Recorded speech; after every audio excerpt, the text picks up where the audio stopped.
Nunca imaginei que o pior momento da minha vida, aquele em que me senti um lixo descartado e sem valor, seria justamente a ponte para encontrar a mulher que mudaria minha existência e minha definição de amor para sempre. Se você também acredita que o destino escreve certo por linhas tortas e gosta de histórias de superação e romance intenso, já se inscreva aqui no canal Romances Proibidos para não perder nenhum capítulo da minha jornada. Meu nome é Karina. Tenho 25 anos e até aquele dia fatídico, eu era apenas uma sombra de mim mesma. Uma garota do interior de Minas Gerais, tentando sobreviver na capital, carregando o peso do corpo que a sociedade julga e de um coração feito em pedaços. Eu não sabia, mas ao subir a ladeira daquele bairro nobre de Belo Horizonte, eu estava caminhando em direção à minha salvação.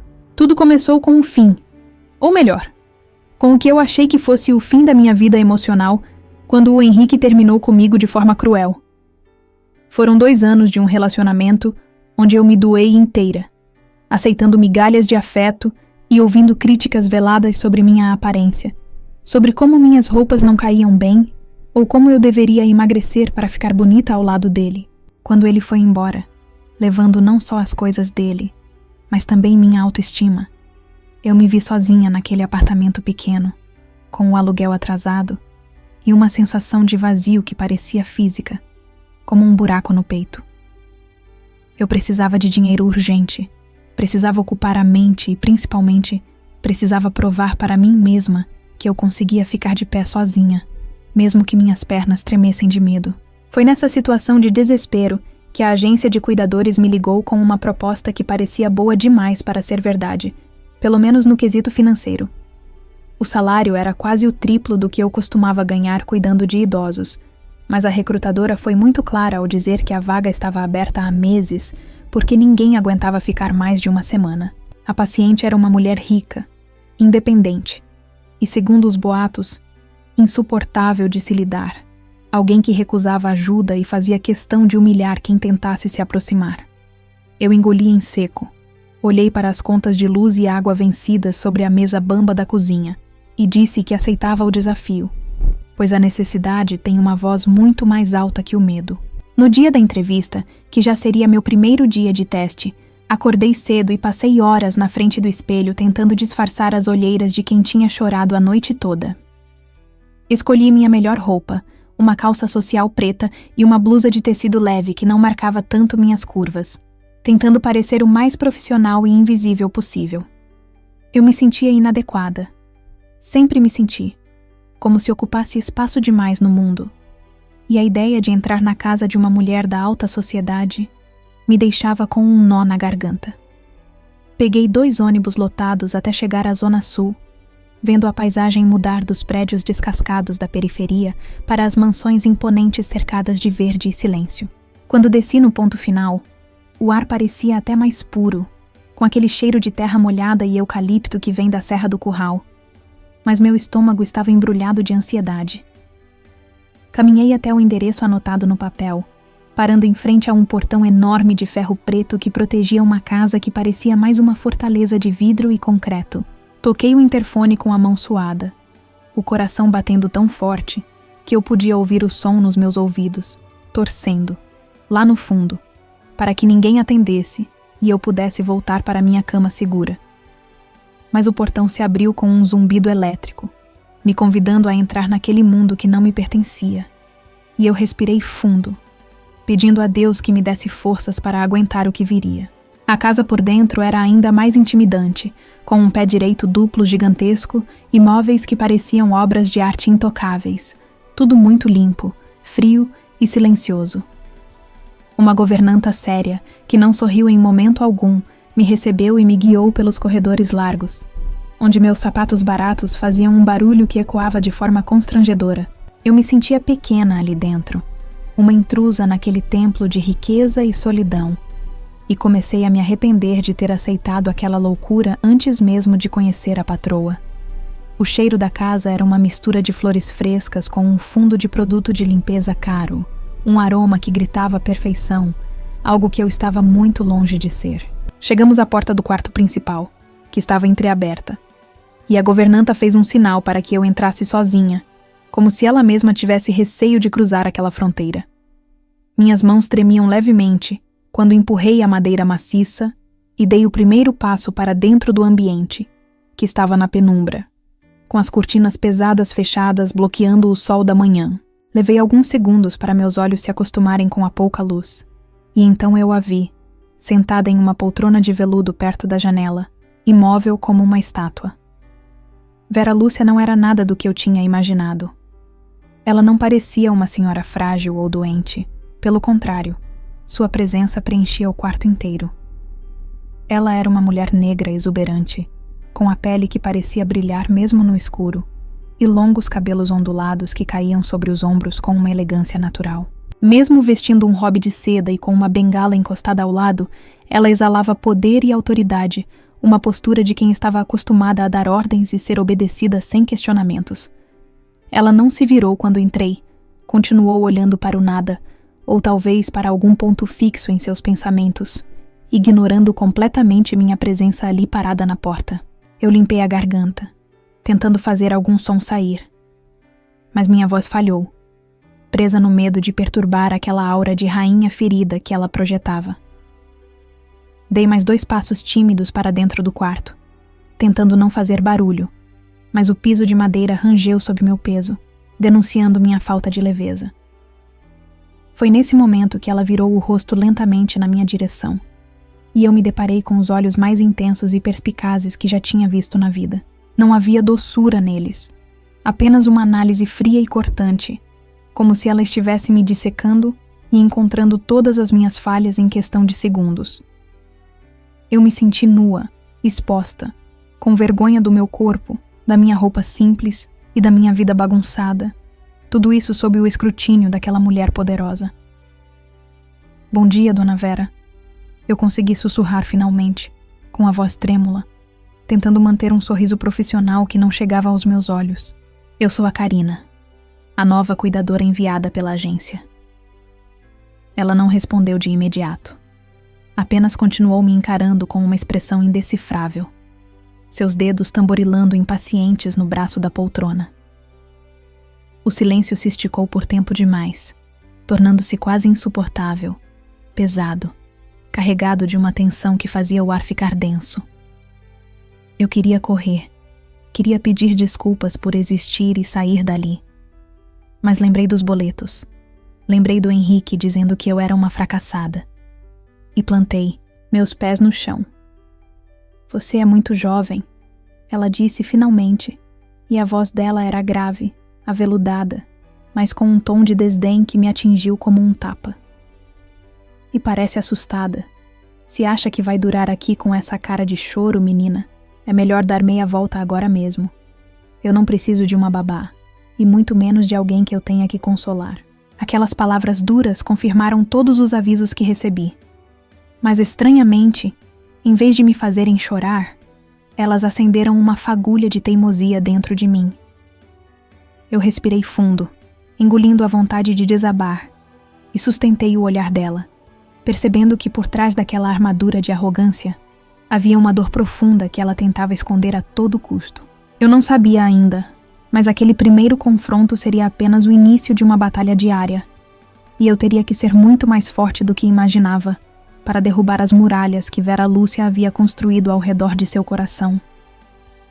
Aquele primeiro dia se arrastou como se as horas tivessem pesos de chumbo amarrados aos ponteiros do relógio, cada minuto testando minha paciência e minha vontade de simplesmente pegar minha bolsa e correr de volta para a minha realidade falida. Depois daquele confronto inicial, onde Dona Vera deixou claro que eu não era bem-vinda, a governanta saiu do quarto silenciosamente, fechando a porta e me deixando sozinha na cova dos leões. O ar-condicionado estava em uma temperatura tão baixa que eu sentia meus braços arrepiados, mas não ousei pedir para mudar, pois sabia que aquele frio era apenas um reflexo do ambiente emocional que ela fazia questão de manter. Eu fiquei em um canto, tentando ser invisível, observando enquanto ela folheava um livro grosso com uma expressão de tédio e dor, como se cada movimento lhe custasse uma energia preciosa. A primeira batalha real aconteceu na hora da medicação, pouco antes do almoço, quando precisei me aproximar daquela fortaleza humana para oferecer os remédios que estavam na bandeja de prata sobre a cômoda. Minhas mãos suavam frio enquanto eu separava os comprimidos coloridos e enchia um copo com água fresca, sentindo o olhar dela queimar nas minhas costas como um laser. Respirei fundo 3 vezes, uma técnica que aprendi para controlar a ansiedade quando o Henrique gritava comigo, e caminhei até a poltrona onde ela reinava absoluta. Estendi a bandeja com o máximo de delicadeza possível, tentando não demonstrar o quanto eu estava intimidada, mas ela nem se dignou a olhar para mim ou para os remédios. Eu não vou tomar isso agora, ela disse com a voz firme, sem tirar os olhos da página do livro, como se eu fosse um mosquito irritante zumbindo ao seu redor. Pode levar essa bandeja daqui e me deixe em paz, menina. A senhora precisa tomar, dona Vera. É para a dor e para a circulação. Insisti, minha voz saindo mais baixa do que eu gostaria, mas firme o suficiente para mostrar que eu estava fazendo o meu trabalho. São ordens do médico, e se a senhora não tomar, vai sentir mais desconforto mais tarde. Ela fechou o livro com um baque seco que me fez dar um pequeno pulo de susto, e finalmente virou o rosto para mim, seus olhos faiscando uma raiva contida que me fez querer encolher.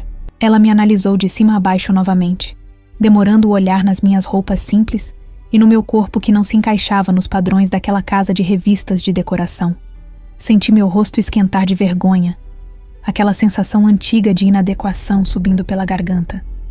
Mas mantive a bandeja estendida, minhas mãos tremendo levemente sob o peso do julgamento dela. Você acha que pode chegar na minha casa, no meu quarto, e me dizer o que eu devo ou não fazer? Ela perguntou, a voz gotejando ironia e desdém. Olhe para você. Mal consegue segurar essa bandeja sem tremer. Deve estar acostumada a cuidar de velhinhos senes que aceitam qualquer coisa. Mas eu não sou um deles. Eu sou dona da minha vida e do meu corpo. E tomo o que eu quiser, na hora que eu quiser. Aquilo doeu. Doeu porque tocou na ferida da minha insegurança profissional e pessoal. Mas ao mesmo tempo, percebi algo na voz dela que não era apenas arrogância.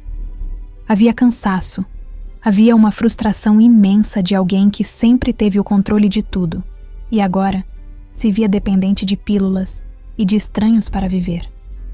Lembrei de como eu me sentia quando não conseguia pagar minhas contas, aquela impotência que vira raiva, e por um milagre, a compaixão falou mais alto que o meu medo. Eu não respondi à provocação. Não baixei a cabeça e não pedi desculpas. Apenas dei um passo à frente, invadindo minimamente o espaço pessoal dela. Eu não estou aqui para mandar na senhora, dona Vera. Estou aqui para ajudar a senhora a recuperar esse controle que tanto preza, eu disse, surpreendendo a mim mesma com a coragem daquelas palavras. Se a senhora tomar o remédio, a dor diminui, e sem dor, a senhora volta a mandar em tudo mais rápido. Eu preciso desse emprego, e a senhora precisa ficar boa. Podemos colaborar ou podemos ficar nessa guerra o dia todo, mas eu sou teimosa. Ela me encarou em silêncio por longos segundos, e eu vi uma surpresa genuína passar pelos olhos dela, como se ninguém ousasse falar assim com ela há muito tempo. O clima no quarto ficou tenso, pesado, como um elástico esticado ao máximo prestes a arrebentar, e eu segurei a respiração, esperando ser demitida ali mesmo. Mas em vez de gritar, ela soltou um suspiro longo, derrotada momentaneamente pela lógica, ou talvez pelo cansaço da dor que devia estar sentindo. Ela estendeu a mão perfeitamente manicurada, pegou o copinho com os comprimidos e engoliu tudo de uma vez, sem água, num gesto brusco de desafio. Você fala demais, ela resmungou devolvendo o copinho na bandeja com força. Agora saia da minha frente antes que eu mude de ideia sobre sua permanência nesta casa. Saí de perto dela com as pernas bambas, sentindo uma mistura de alívio e exaustão, como se tivesse acabado de correr uma maratona emocional. O resto da tarde seguiu nesse ritmo de tensão silenciosa, onde cada interação era um campo minado que eu precisava atravessar com cuidado. Ajudei-a a ir ao banheiro, e foi a única vez que vi sua fragilidade física exposta, a dificuldade em firmar a perna, o esgar de dor que ela tentava disfarçar mordendo os lábios. Eu queria oferecer meu braço, queria ser o apoio, mas ela repelia qualquer toque que não fosse estritamente necessário, erguendo muros de gelo ao redor de si mesma. Quando a noite caiu, trazendo sombras para aquele quarto imenso, eu estava sentada no canto, exausta, com fome e com uma saudade dolorida da minha cama, por pior que ela fosse. Vera Lúcia já estava deitada, virada para o outro lado, fingindo dormir. Ou talvez dormindo de verdade, eu não sabia dizer. O silêncio da casa era absoluto, opressor, diferente do barulho constante da rua onde eu morava. E aquilo aumentava a minha sensação de solidão. Eu pensava no Henrique, nas palavras cruéis dele, e olhava para aquela mulher poderosa e quebrada na cama, percebendo que o dinheiro não blindava ninguém contra o sofrimento. Foi então que ouvi um som abafado, algo baixo e ritmado que vinha da cama, e levei alguns segundos para entender o que era. Não era ronco, não era respiração pesada, era choro, um choro contido, sufocado no travesseiro, o som de alguém que não se permite desabar na frente de ninguém. Meu coração apertou no peito, uma empatia dolorosa tomando conta de mim, e eu tive o impulso de levantar e ir até lá. Mas permaneci sentada, minhas mãos apertando o tecido da minha calça, entendendo que aquele era um momento sagrado de vulnerabilidade que ela não queria compartilhar. Fiquei ali no escuro, vigiando o sono e as lágrimas daquela mulher desconhecida, sentindo que, de alguma forma estranha e tortuosa, nossas dores estavam começando a conversar no silêncio daquela mansão. E mal sabia eu que aquele choro escondido era apenas a ponta do iceberg, e que no dia seguinte eu descobriria que a armadura dela tinha brechas onde talvez, apenas talvez, eu pudesse entrar. Os dias seguintes se arrastaram em uma rotina que testava cada fibra da minha paciência e da minha autoestima, transformando aquela mansão luxuosa em uma gaiola dourada, onde eu pisava em ovos constantemente. Se o primeiro encontro foi um choque, a convivência diária se revelou um exercício de humilhação silenciosa, onde Dona Vera Lúcia fazia questão de erguer um muro de frieza intransponível entre nós. Ela não gritava, o que talvez fosse mais fácil de lidar, mas usava o silêncio e olhares de desprezo como armas, me fazendo sentir invisível, como se eu fosse apenas mais um móvel naquela casa imensa, porém um móvel indesejado e desajeitado. A pior parte do dia, sem dúvida, era o momento do banho, uma hora sagrada de intimidade forçada que expunha toda a fragilidade que ela tentava esconder sob a pose de mulher de ferro. A primeira vez que precisei ajudá-la a entrar no chuveiro foi marcada por uma tensão tão densa que parecia roubar o oxigênio do banheiro de mármore branco. Eu vi o corpo dela tremer, não de frio, mas de uma raiva contida por ter que se despir na frente de uma estranha, revelando as cicatrizes que o acidente havia deixado em sua perna e em seu orgulho. Eu tentava ser rápida e respeitosa, mantendo o olhar focado no sabonete ou na esponja, evitando encarar as marcas que contavam a história da dor dela, mas sentia o peso do julgamento dela sobre cada movimento meu. "Cuidado com essa água, menina. Você quer me escaldar?" Ela reclamou em uma manhã, sua voz ecoando nas paredes de azulejo, embora a temperatura estivesse morna e agradável. Deus, como é difícil encontrar alguém competente hoje em dia. Parece que fazem tudo com má vontade. Eu engoli a resposta que queimava na minha garganta, lembrando das contas atrasadas que eu precisava pagar, e do fato de que não tinha para onde ir se perdesse aquele emprego. Apenas ajustei a temperatura milimetricamente, pedindo desculpas baixinho, e continuei a passar a esponja em suas costas, sentindo a rigidez dos músculos dela sob o meu toque. Era estranho tocar a pele de alguém tão poderosa e sentir que ali, nua e molhada, ela era apenas um ser humano assustado e ferido, lutando para manter a dignidade enquanto precisava de ajuda para o ato mais básico de higiene. O cheiro do sabonete de lavanda francesa misturado com o vapor quente criava uma atmosfera sufocante, e às vezes, no meio do vapor, nossos olhares se cruzavam pelo espelho embaçado. Nesses breves segundos, eu via algo nos olhos dela que não era raiva, mas sim um pânico profundo, o medo de nunca mais ser a mulher independente que um dia foi. Eu desviava o olhar rapidamente, respeitando aquele momento de fraqueza, e a ajudava a se secar com as toalhas felpudas que pareciam abraços que ela se recusava a receber de qualquer pessoa. Depois do banho, vinha a batalha para vesti-la, onde ela rejeitava quase todas as roupas que eu sugeria, criticando meu gosto simplório e exigindo peças que fossem fáceis de colocar, mas que mantivessem sua elegância.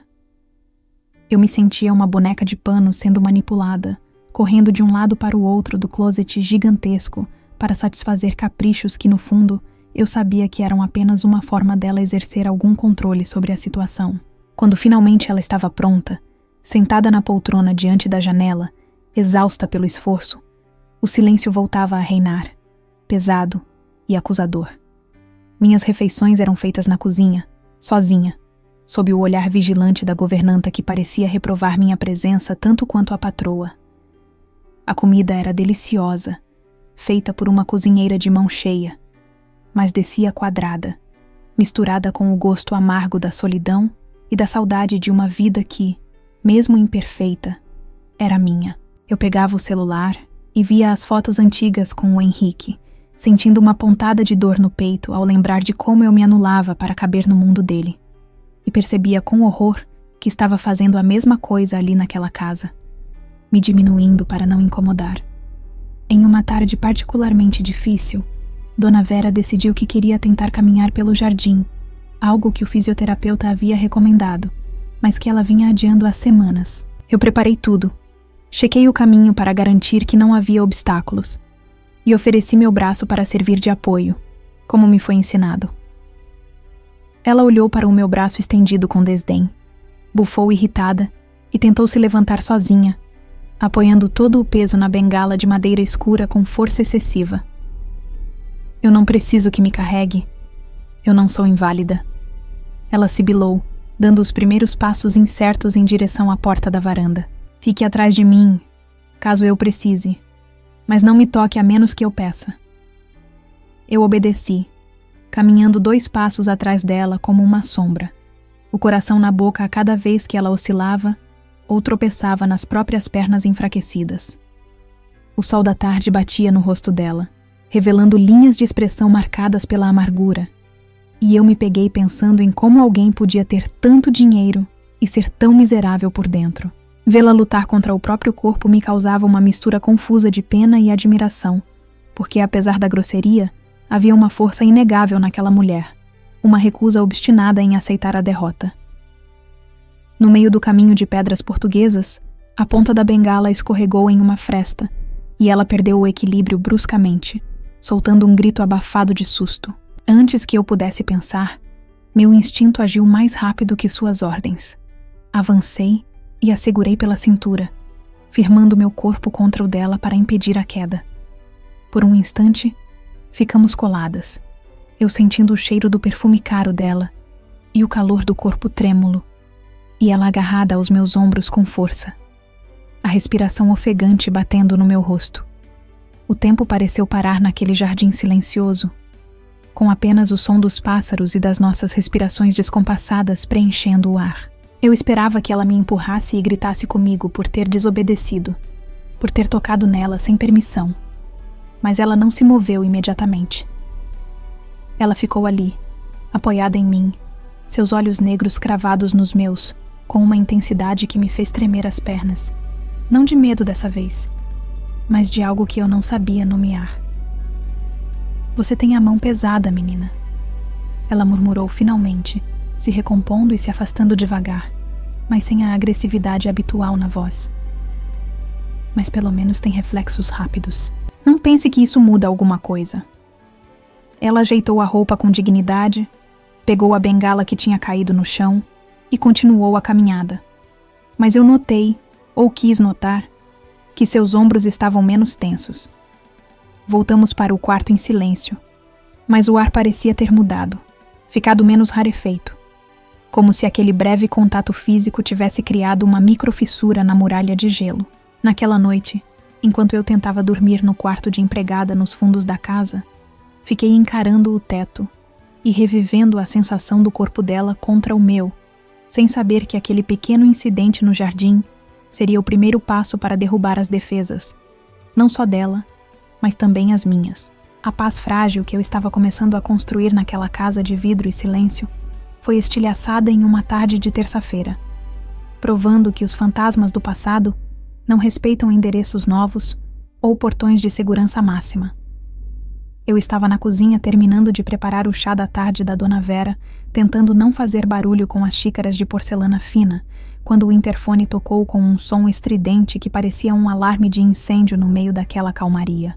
O coração deu um salto no peito, uma premonição ruim gelando minha espinha antes mesmo de a governanta atender o aparelho com sua expressão habitual de desagrado. Eu não esperava visitas. Dona Vera não recebia ninguém. E o mundo lá fora parecia muito distante daquela bolha de ar-condicionado e móveis caros onde eu me escondia. A governanta franziu a testa enquanto ouvia a voz do outro lado da linha, seus olhos se estreitando e se desviando para mim com um misto de julgamento e irritação que me fez querer desaparecer. Ela colocou o fone no gancho com uma força desnecessária e cruzou os braços, dizendo que havia um homem no portão exigindo falar comigo, e que ele parecia alterado e nada apresentável para aquele bairro. O nome Henrique não precisou ser dito para ecoar na minha cabeça como um trovão. Eu sabia que era ele. Sentia no meu estômago embrulhado e nas mãos que começaram a tremer incontrolavelmente, derrubando uma colher de prata no chão. Pedi desculpas atropelando as palavras, sentindo a bile subir pela garganta, e disse que resolveria aquilo imediatamente, implorando mentalmente para que a dona da casa não ouvisse o tumulto. Caminhar da cozinha até o portão principal foi a caminhada mais longa da minha vida, cada passo pesando 1 tonelada, enquanto o medo de perder o emprego se misturava com o pavor físico que eu tinha dele. O sol estava se pondo, tingindo o céu de um laranja sangrento que deixava as sombras das árvores mais longas e ameaçadoras, criando um cenário perfeito para o pesadelo que me aguardava. Eu podia ouvir os gritos abafados dele antes mesmo de chegar perto da entrada, a voz arrastada de quem tinha bebido muito além da conta e perdido qualquer filtro social que um dia tivesse. Eu abracei meu próprio corpo, tentando me proteger do vento frio e da vergonha, rezando para que nenhum vizinho estivesse na janela assistindo ao meu espetáculo particular de humilhação. Quando cheguei ao portão de ferro, a imagem dele me atingiu com a força de um soco. Henrique estava encostado na coluna de pedra, com a camisa desabotoada de um jeito desleixado e os olhos vermelhos e vidrados de álcool. Ele parecia menor do que eu lembrava, ou talvez fosse o contraste com a grandiosidade da mansão, mas a maldade na expressão dele continuava a mesma, intacta e afiada. Assim que me viu, ele abriu um sorriso torto e sarcástico, batendo as mãos nas barras de metal como se fosse um animal enjaulado querendo sair, ou melhor, querendo entrar para destruir o pouco que eu tinha conquistado. Olha só para ela. A Cinderela da favela achou que podia se esconder de mim num castelo. Ele gritou, a voz pastosa ecoando na rua deserta, fazendo meu rosto queimar de vergonha. Nó! Achou que eu não ia te achar, Karina? Você me deve explicações, me deve dinheiro, me deve o tempo que eu perdi com uma gorda sem graça como você. Eu me aproximei do portão, mantendo uma distância segura, mas perto o suficiente para sentir o cheiro azedo de cachaça barata que emanava dele e invadia o ar puro do bairro nobre. Minhas pernas tremiam tanto que precisei me apoiar na guarita vazia, mas forcei minha voz a sair, mesmo que ela soasse fina e quebrada. Eu disse para ele ir embora. Disse que ali era meu local de trabalho e que ele não tinha o direito de aparecer daquele jeito, fazendo escândalo e colocando meu emprego em risco. Tentei ser a mulher forte que eu fingia ser na frente do espelho, mas por dentro eu era apenas a menina assustada que ele manipulou por 2 anos. Você não manda em mim, sua inútil. Ele rosnou, mudando do sarcasmo para a agressividade em 1 segundo, chutando o portão com força e fazendo um barulho metálico horrível. Mãe, abre essa porcaria agora, eu quero entrar. Quero ver onde você dorme. Ver se tem algum velho rico te bancando agora, já que eu não servi. O medo de ele pular o muro ou forçar a entrada me paralisou por 1 instante, o pânico tomando conta dos meus sentidos e me deixando tonta. Eu olhei para trás, para a casa imponente, imaginando a Dona Vera ou a governanta chamando a polícia, imaginando minhas malas sendo jogadas na rua no dia seguinte. Essa imagem me deu uma coragem desesperada, uma raiva que eu não sabia que tinha, nascida do instinto de sobrevivência mais puro. Cheguei mais perto das grades, encarando-o nos olhos injetados, e disse com toda a firmeza que consegui reunir que se ele não saísse dali naquele exato momento, eu mesma chamaria a segurança do bairro. Você é patética, Karina. Ele cuspiu no chão, perto dos meus pés, mas vi uma hesitação no olhar dele, um lampejo de dúvida diante da minha resistência inesperada. Fica aí brincando de casinha de boneca, mas não esquece que você é minha, sempre foi e sempre vai ser. Ninguém mais vai querer esse resto que eu deixei. Ele se afastou cambaleando, xingando baixo e chutando o ar, descendo a rua em direção ao ponto de ônibus, levando com ele a nuvem negra que tinha trazido para a minha porta. Fiquei ali parada, segurando as barras frias do portão até meus dedos ficarem brancos, esperando ele sumir na curva da esquina, garantindo que o perigo tinha realmente passado. Quando finalmente ele desapareceu, soltei o ar que estava prendendo em um soluço seco, sentindo minhas forças se esvaírem como água pelo ralo, me deixando oca e trêmula. A volta para a casa foi pior do que a ida, porque agora eu carregava a certeza de que meu tempo ali tinha acabado, de que a sujeira da minha vida pessoal tinha manchado o piso imaculado daquele lugar. Eu me sentia suja, exposta, como se as palavras dele estivessem tatuadas na minha testa para todo mundo ver.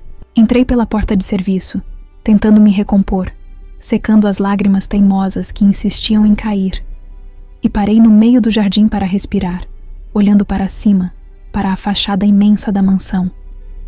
Foi nesse momento, enquanto eu tentava controlar o tremor das minhas mãos, que meus olhos foram atraídos para a janela do segundo andar, a janela do quarto dela. A cortina pesada de veludo, que costumava ficar sempre fechada, estava levemente afastada, apenas uma fresta, mas o suficiente para revelar uma silhueta imóvel contra a luz fraca do abajur. Vera Lúcia estava lá, de pé, observando tudo. Um calafrio percorreu meu corpo inteiro, muito mais gelado do que o vento da noite, porque eu sabia o que aquele olhar significava. Ela tinha visto o escândalo, tinha visto o bêbado gritando, tinha visto a minha humilhação pública e a minha fragilidade escancarada no portão da sua fortaleza. O julgamento dela, que já era pesado, agora seria insuportável, e eu tive a certeza absoluta de que, na manhã seguinte, eu seria demitida sem dó nem piedade. Baixei a cabeça, derrotada, e caminhei para dentro, esperando o veredito final, sem saber que o que ela tinha visto naquela cena despertaria nela algo muito diferente do desprezo que eu esperava. Passei a noite em claro, virando de um lado para o outro na cama estreita do quarto de serviço, com a mala praticamente pronta ao lado da porta, esperando apenas a ordem para partir. Quando o sol nasceu, cinzento e tímido entre as nuvens, eu já estava de uniforme, com o estômago embrulhado e o coração batendo na garganta, ensaiando mentalmente o pedido de desculpas que eu sabia que seria inútil. A governanta apareceu na porta da cozinha com a cara fechada de sempre, mas havia algo diferente no olhar dela, uma curiosidade mórbida, talvez, e disse apenas 2 palavras que soaram como uma sentença de morte. Ela chamou. Não precisei perguntar quem ou para quê.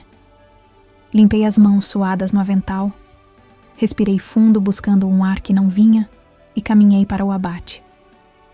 O quarto de Dona Vera estava mergulhado naquela penumbra habitual que ela tanto gostava, com as cortinas pesadas bloqueando a luz da manhã, criando um ambiente que parecia isolado do resto do mundo. Ela estava sentada na mesma poltrona de veludo, imóvel, com as mãos cruzadas sobre o colo e a expressão ilegível de uma esfinge, olhando fixamente para mim enquanto eu entrava.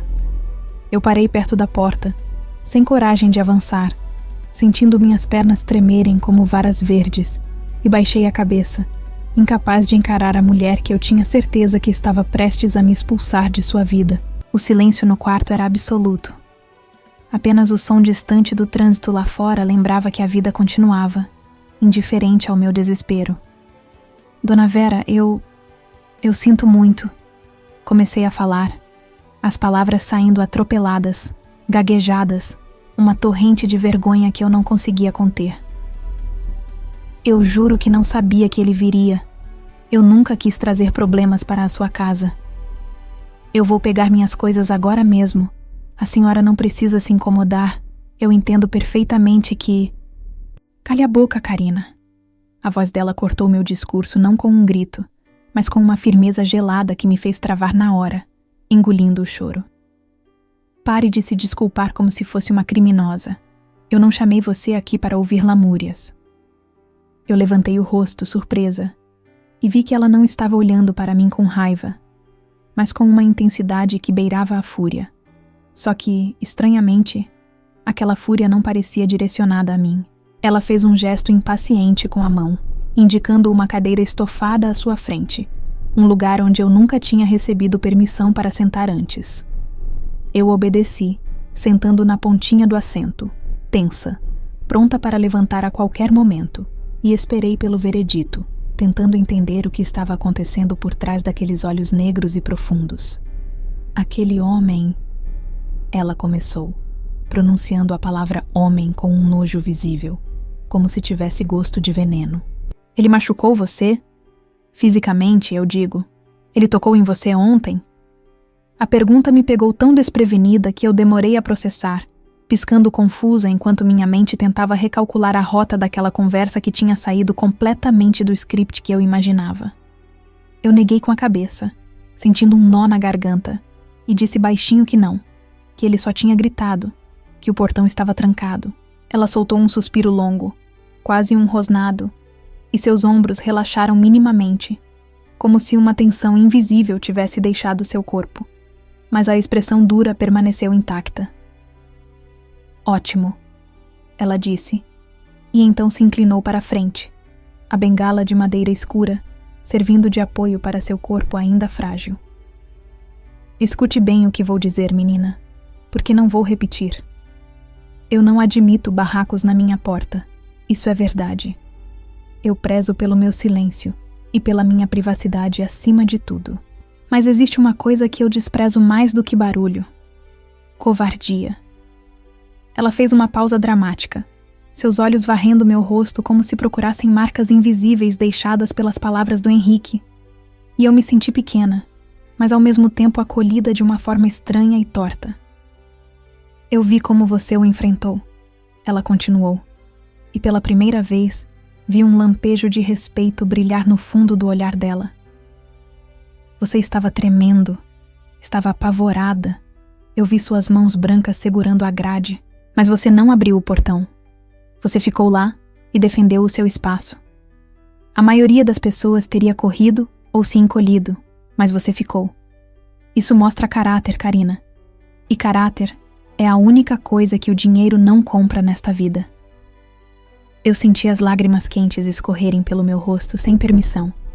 Não de tristeza dessa vez, mas de um alívio avassalador, como se alguém tivesse tirado um peso de 100 quilos das minhas costas. Ninguém nunca tinha me elogiado por ser forte. O Henrique sempre dizia que eu era fraca, dependente, e ouvir aquilo daquela mulher poderosa, que eu julgava ser minha algoz, desarmou todas as minhas defesas. Eu tentei agradecer, mas a voz não saiu, então apenas balancei a cabeça, soluçando baixinho, envergonhada por chorar na frente dela. Pare com isso, enxugue esse rosto, ela ordenou, mas estendeu um lenço de linho bordado que estava sobre a mesa lateral, oferecendo-o a mim. Você não vai sair desta casa. Pelo contrário, eu já liguei para a portaria do condomínio e dei ordens expressas. Se aquele sujeito aparecer a menos de 100 metros deste quarteirão, a polícia será chamada imediatamente. E eu tenho amigos juízes e delegados que adorariam me fazer um favor. Então acredite em mim quando digo que ele não vai querer testar a minha paciência. Eu peguei o lenço, sentindo o tecido macio e o perfume suave dela. E olhei para Vera Lúcia com outros olhos, vendo não mais a patroa amarga, mas uma leoa ferida que, de repente, tinha decidido estender sua proteção a mim. Aquilo mexeu comigo de um jeito profundo, despertando uma gratidão que ia além do profissional, tocando em uma carência antiga de ser cuidada, de ser vista. Foi então que aconteceu o momento que mudaria tudo. Ela viu que eu ainda tremia. Talvez pelo choque da notícia ou pela descarga de adrenalina, e num movimento lento, quase hesitante, esticou a mão e tocou a minha, que repousava sobre o braço da cadeira.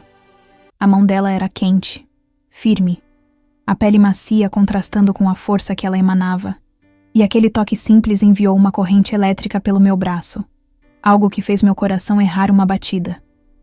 Ela não retirou a mão imediatamente.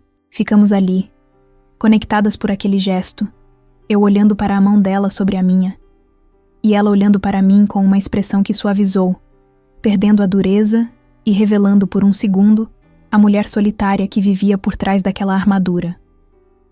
O tempo pareceu dilatar, o silêncio do quarto deixando de ser opressor para se tornar íntimo, carregado de uma energia nova, proibida, que nenhuma de nós sabia como nomear ainda. Você está segura aqui, Karina, ela disse, a voz num tom mais baixo, quase um sussurro rouco, e seus dedos fizeram uma leve pressão sobre os meus, um carinho quase imperceptível, mas que gritou alto dentro de mim. Enquanto estiver sob o meu teto, ninguém toca em você, entendeu? Eu levantei os olhos e encontrei os dela, e naquele momento, a barreira social, a diferença de idade, a relação patroa e empregada, tudo pareceu borrar. Havia uma promessa ali, um pacto silencioso selado pelo calor daquele toque. Eu apenas assenti, hipnotizada, sentindo meu rosto queimar, e ela retirou a mão devagar, como se também tivesse sentido o choque daquela proximidade repentina. Saí do quarto minutos depois, com as pernas ainda bambas, mas por um motivo totalmente diferente. Eu não estava mais com medo do desemprego ou do Henrique. Eu estava atordoada com a sensação da mão de Vera Lúcia na minha e com a certeza assustadora de que, naquela manhã cinzenta, algo perigoso e incrivelmente doce tinha acabado de nascer entre nós. Os dias que se seguiram àquela manhã no quarto foram marcados por uma transformação silenciosa, mas avassaladora, na dinâmica daquela casa. Não foi uma mudança brusca, como um interruptor sendo ligado. Foi mais como o nascer do sol, lento e inevitável, dissipando as sombras frias que antes habitavam cada canto da mansão e do meu coração. Vera Lúcia cumpriu sua promessa de proteção, e a segurança do condomínio foi reforçada, mas a verdadeira blindagem acontecia dentro das paredes, onde a barreira entre patroa e empregada começava a se dissolver como açúcar em água quente. Aquela mulher, antes inacessível e cortante, passou a permitir minha presença não apenas como uma necessidade física, mas como uma companhia desejada, e isso me assustava tanto quanto me fascinava. A recuperação física dela avançava a passos largos, impulsionada talvez por uma nova motivação que eu não ousava decifrar. As sessões de fisioterapia, que antes eram campos de batalha repletos de reclamações e gemidos de impaciência, tornaram-se momentos de cumplicidade silenciosa. Eu a via cerrar os dentes e suar para dar mais um passo sem a bengala, e quando ela conseguia, o primeiro olhar que buscava era o meu, esperando aquele aceno de aprovação que eu dava com um sorriso tímido. Era inebriante ver a mulher mais poderosa que eu já conheci, buscando validação nos meus olhos, e eu me pegava ansiando por esses momentos, sentindo um orgulho bobo que aquecia meu peito de um jeito perigoso. Nossas noites, que antes eu passava sozinha no quarto de serviço ou na cozinha, mudaram de cenário para a biblioteca, o cômodo favorito dela. Era um lugar imponente, com cheiro de papel antigo e madeira nobre, onde ela passava horas lendo ou ouvindo música clássica. No começo eu ficava apenas por perto, pronta para servir um chá ou buscar um livro. Mas aos poucos, ela começou a me convidar para sentar na poltrona ao lado. "Sente-se, Karina. Pare de pairar sobre mim como um fantasma", ela dizia. Mas o tom não tinha mais o veneno de antes. Era um convite, quase um pedido disfarçado de ordem. E ali ficávamos, às vezes em silêncio, cada uma com seus pensamentos, ouvindo a chuva bater na janela ou o som de um violoncelo preenchendo o ar. Foi nessas noites que conheci a verdadeira Vera Lúcia, a mulher por trás da lenda. Ela começou a falar, primeiro sobre coisas impessoais, sobre os livros que lia, sobre a história da arte, assuntos que para mim eram grego, mas que na voz dela soavam como poesia. Eu ouvia fascinada, absorvendo cada palavra, encantada com a inteligência afiada e a cultura vasta que ela possuía. Eu me sentia uma aluna diante de uma mestra, mas ela nunca me fez sentir ignorante. Pelo contrário, ela explicava com paciência, e quando eu fazia uma pergunta simples, ela parava tudo para responder com uma atenção que me fazia sentir a pessoa mais importante do mundo. Mas o que realmente fazia meu estômago dar voltas não eram as conversas intelectuais, eram os silêncios. Havia momentos em que a conversa morria, e o único som era a nossa respiração. E eu sentia o peso do olhar dela sobre mim. Não era aquele olhar analítico do primeiro dia, era algo mais quente, mais denso. Várias vezes, levantei os olhos do meu colo e a peguei me observando com uma expressão suave, quase melancólica, focada no meu rosto, na minha boca ou nas minhas mãos. Assim que nossos olhares se cruzavam, ela desviava rapidamente, voltando a atenção para o livro com um pigarro nervoso, e eu sentia meu rosto queimar, o coração disparando como um tambor descompassado. Eu tentava racionalizar, tentava dizer para mim mesma que era carência, que eu estava confundindo gratidão com atração. Afinal, eu tinha acabado de sair de um relacionamento heterossexual traumático. Eu nunca tinha olhado para uma mulher daquele jeito antes. Mas o corpo não sabe mentir, e o meu corpo reagia à presença dela de uma forma que eu não conseguia controlar. O cheiro do perfume dela, uma mistura amadeirada e floral, que ficava impregnada nos lençóis quando eu arrumava a cama, passou a ser meu aroma favorito, algo que eu inspirava fundo quando ninguém estava vendo, buscando uma conexão que eu não tinha coragem de verbalizar.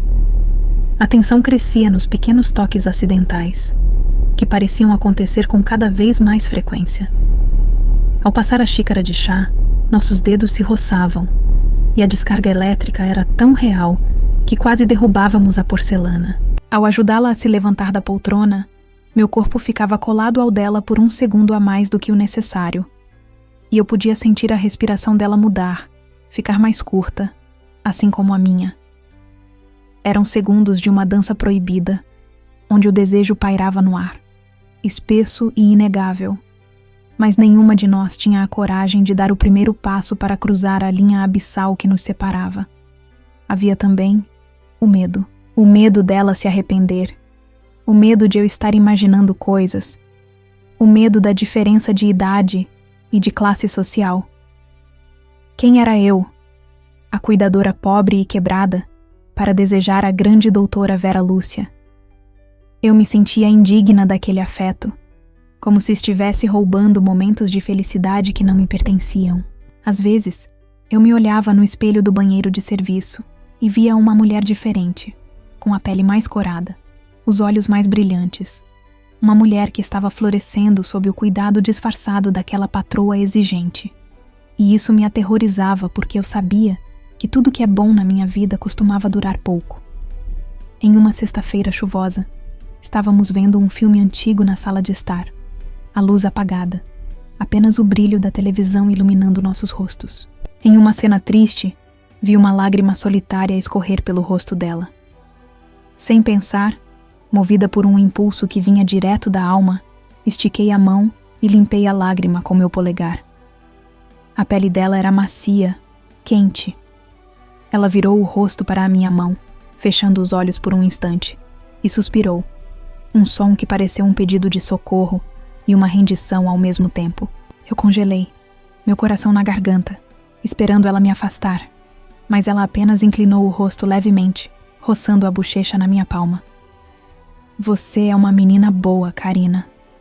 Ela sussurrou, abrindo os olhos e me encarando com uma profundidade que me desarmou inteira.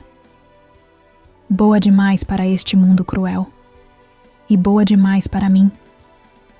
Eu quis dizer que não, que ela era maravilhosa, que ela tinha me salvado, mas as palavras ficaram presas.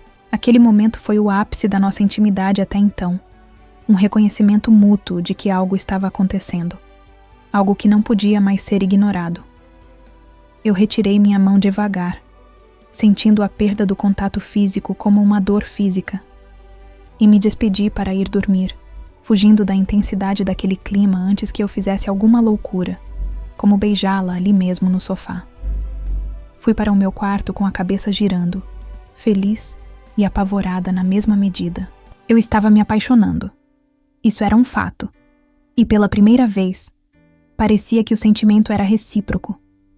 Mas a vida, com sua ironia cruel, já estava preparando o golpe que me traria de volta à realidade dura do meu passado. Enquanto eu sonhava com os olhos negros de Vera, meu corpo já começava a dar os primeiros sinais de que eu não estava sozinha naquele quarto e que o fantasma do Henrique tinha deixado uma herança que eu jamais poderia ter previsto. A bolha de felicidade frágil em que eu flutuava estourou não com um estrondo, mas com um enjoo silencioso e avassalador que virou meu mundo de cabeça para baixo. Começou de forma sutil, como um cansaço que eu atribuía à rotina pesada de cuidar da casa e da dona Vera, mas logo evoluiu para uma repugnância física que eu não conseguia controlar. Acordar de manhã, que antes era o momento em que eu ansiava por ver o rosto dela, tornou-se uma batalha contra meu próprio estômago, com o gosto metálico na boca e uma tontura que fazia o quarto de serviço girar como um carrossel desgovernado. Eu tentava ignorar, dizia para mim mesma que era estresse, que era a comida diferente, qualquer coisa menos a verdade que meu corpo tentava gritar. O cheiro do café, que sempre foi meu aroma preferido para começar o dia, de repente se transformou no meu pior inimigo.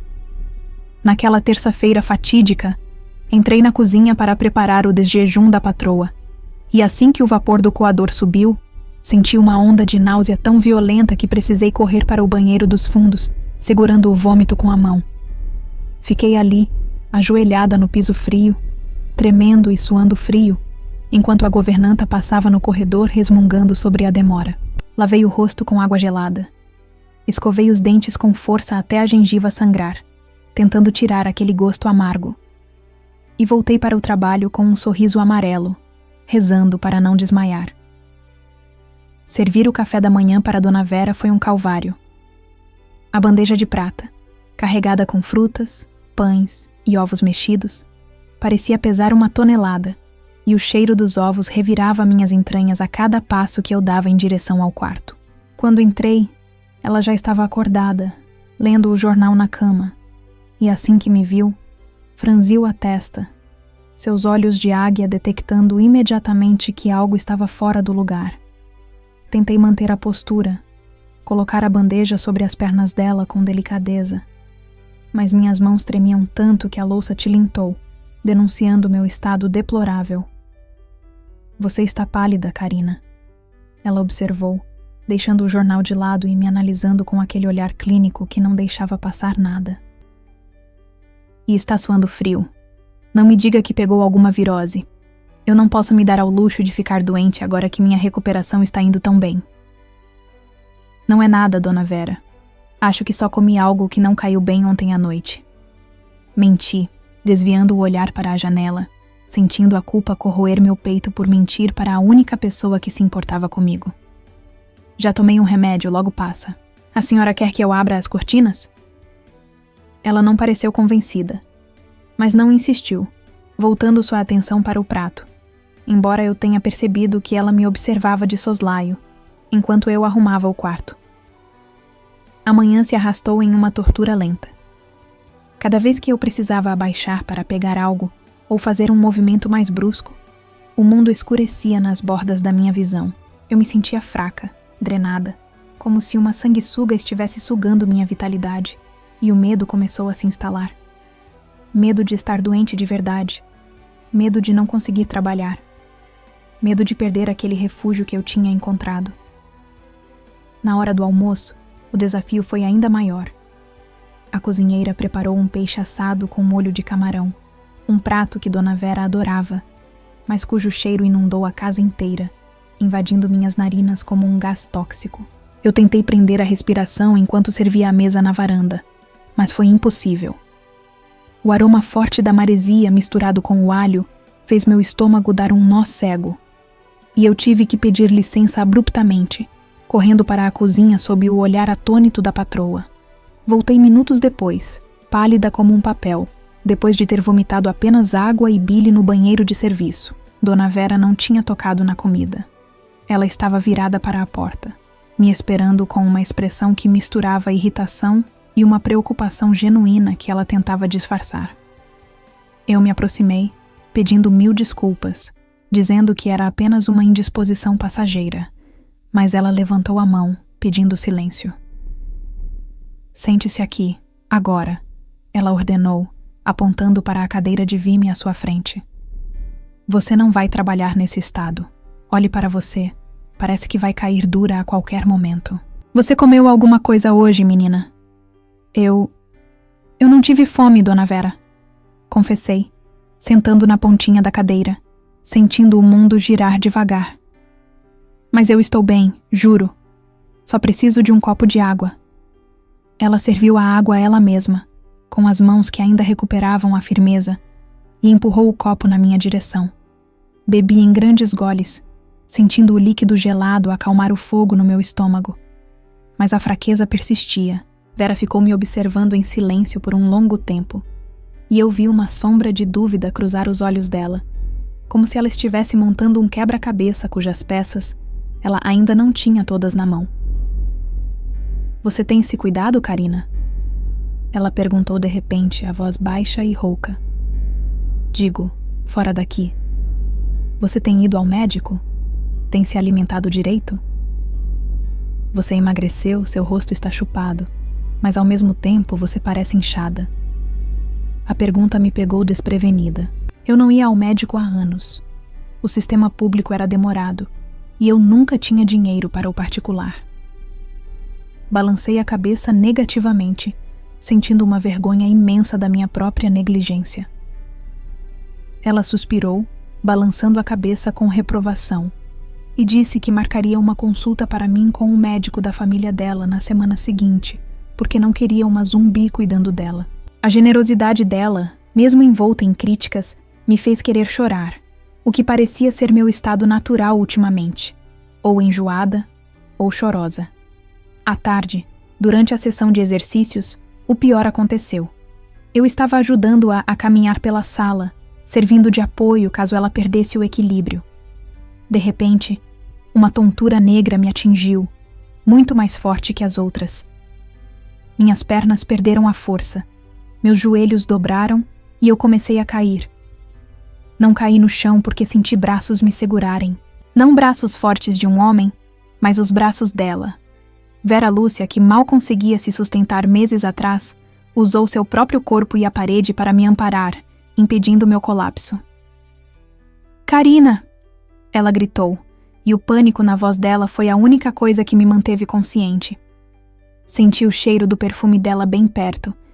Senti a respiração dela no meu rosto, enquanto ela me segurava com uma força surpreendente. Respire, menina. Fique comigo. Ficamos ali por alguns segundos.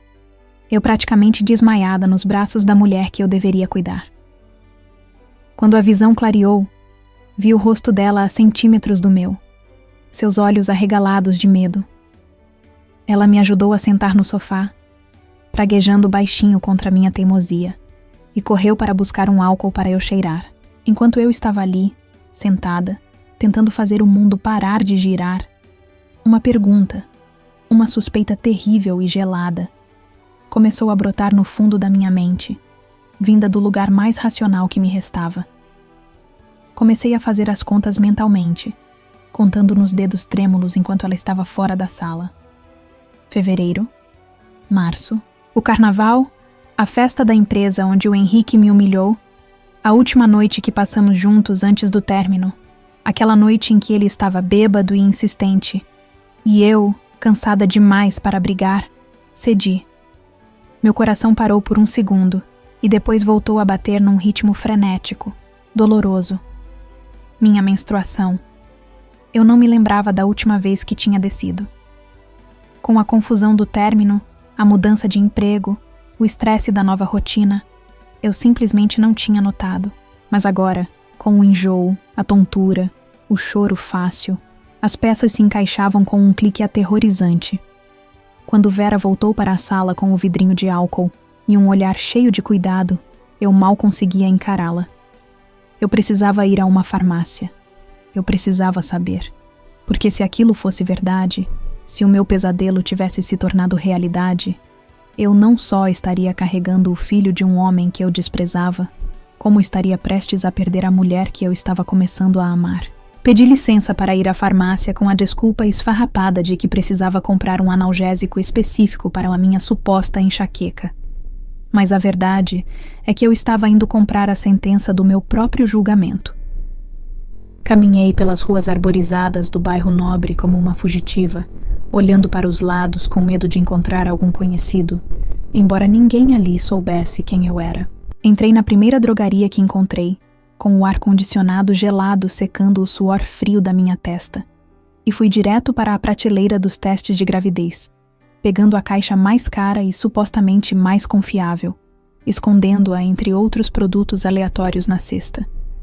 A atendente passou minhas compras com um sorriso automático, sem saber que aquela caixinha rosa e branca tinha o poder de destruir a única coisa boa que eu tinha construído nos últimos anos. Voltei para a mansão com o coração batendo na garganta, entrando pela porta de serviço e correndo para o meu quarto antes que alguém me interceptasse. Tranquei a porta, algo que eu nunca fazia, e fui para o pequeno banheiro, minhas mãos tremendo tanto que rasguei a embalagem com dificuldade, derrubando a bula no chão molhado.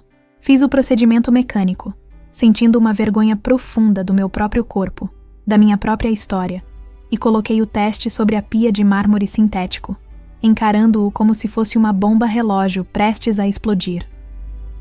Eram apenas 3 minutos, dizia a instrução, mas pareceram 3 séculos onde toda a minha vida passou diante dos meus olhos. A infância pobre, os sonhos de arquitetura que nunca realizei, o namoro abusivo com o Henrique e, finalmente, o rosto de Vera Lúcia. Quando o tempo acabou e eu tive coragem de olhar para o visor, o mundo parou. 2 linhas. 2 linhas vermelhas, nítidas, indubitáveis, gritando na minha cara que o pesadelo era real. Eu estava grávida. Grávida de um homem que me odiava, que me humilhou. Um homem que eu queria apagar da minha memória. Senti minhas pernas cederem e escorreguei pela parede até o chão, abraçando meus joelhos, tentando sufocar o grito de desespero que subia pela minha garganta. O choro veio violento, convulsivo.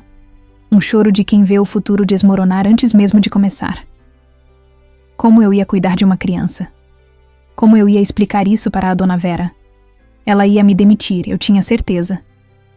Quem iria querer uma cuidadora grávida, solteira e vinculada a um ex-namorado problemático?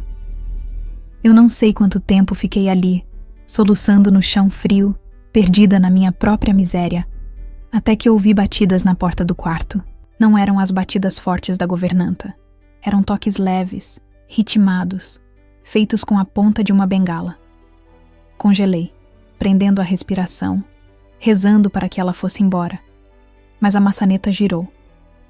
Eu tinha esquecido que naquela casa não existiam trancas que a dona não pudesse abrir.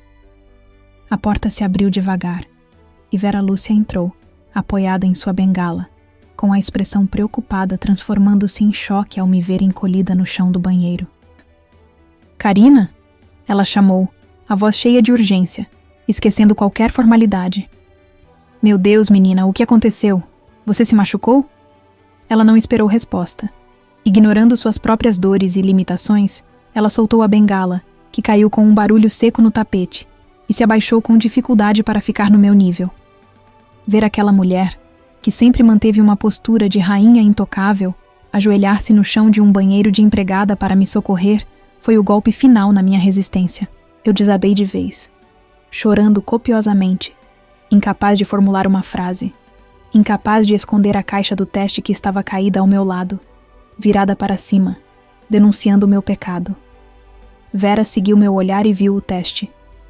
Eu esperei o julgamento, esperei a repulsa, esperei que ela se levantasse e saísse dali com nojo da minha irresponsabilidade. Mas ela não fez nada disso. Ela olhou para o resultado, respirou fundo e, em seguida, olhou para mim com uma compaixão tão profunda que doeu mais que qualquer grito. Sem dizer uma palavra, ela abriu os braços e me puxou para ela. Eu enterrei meu rosto no ombro dela, sentindo o cheiro de lavanda e a maciez da seda da blusa dela, e chorei tudo o que tinha para chorar, molhando a roupa cara dela com minhas lágrimas de medo e culpa. Shh, calma. Ela sussurrava, acariciando meu cabelo com uma ternura que eu desconhecia, balançando-nos levemente como se eu fosse uma criança. Respire, Karina. Você não está sozinha. Eu estou aqui. Vai ficar tudo bem. Você está me ouvindo? Vai ficar tudo bem. Aquele abraço era o porto seguro que eu nunca tive, e a proximidade dos nossos corpos, o calor da pele dela contra a minha, começou a mudar a natureza do meu choro. O desespero foi dando lugar a uma necessidade urgente de contato, de fusão. Eu me afastei minimamente, apenas o suficiente para olhar no rosto dela, e vi que ela também estava chorando. Lágrimas silenciosas escorrendo por aquele rosto lindo e marcado pela vida. Nossos narizes quase se tocavam, e o ar entre nós ficou elétrico, carregado de todas as palavras não ditas nas últimas semanas, de todos os olhares desviados na biblioteca. Eu sou um desastre, Dona Vera. Sussurrei. Minha voz rouca, meus lábios tremendo a centímetros dos dela. Eu estraguei tudo. Você não estragou nada, ela respondeu. E a voz dela desceu para um tom mais grave, hipnótico, enquanto os olhos dela desciam para a minha boca e voltavam para os meus olhos, escuros de desejo e proteção. Você só é humana. E você é a coisa mais preciosa que entrou nesta casa em anos. Eu não vou deixar nada de ruim acontecer com você. Eu prometo. A promessa ficou suspensa no ar, misturada com a tensão insuportável que nos puxava uma para a outra como ímãs. Não sei quem se moveu primeiro. Talvez tenhamos nos movido juntas, guiadas por um instinto mais forte que a razão, mais forte que o medo, mais forte que as regras sociais. Meus olhos se fecharam quando senti os lábios dela tocarem os meus. Não foi um beijo tímido ou hesitante. Foi um beijo de desesperada necessidade. Um beijo de quem está se afogando e finalmente encontra ar. A boca dela era macia, quente, experiente. E ela me beijou com uma fome que me deixou tonta. Sua mão segurando minha nuca com firmeza, me trazendo para mais perto, enquanto minha mão buscava a cintura dela, apertando o tecido da blusa como se fosse minha única âncora. O gosto das nossas lágrimas se misturou, salgado e doce, selando um pacto silencioso naquele chão frio. O mundo lá fora, o ex-namorado, a gravidez, o dinheiro, tudo desapareceu. Só existia Vera, o toque dela, a língua dela, a salvação que ela me oferecia. Mas então, o som de algo caindo, talvez o próprio teste que eu esbarrei com o joelho, quebrou o transe. Nos afastamos ofegantes, os olhos arregalados, a realidade batendo a porta com a força de um maremoto. Eu olhei para a boca dela, inchada e vermelha pelo nosso beijo, e depois olhei para o teste de gravidez no chão, com as duas linhas cor-de-rosa zombando de nós. Eu tinha acabado de beijar a mulher da minha vida, no exato momento em que descobri que estava esperando um filho do meu pior pesadelo. E pelo olhar assustado, porém determinado de Vera, eu sabia que aquele beijo não era o fim de nada, mas o começo de uma tempestade que poderia nos destruir ou nos salvar para sempre. Essa história continua na parte 2. Fique ligado para o desfecho emocionante da jornada de Karina e Vera.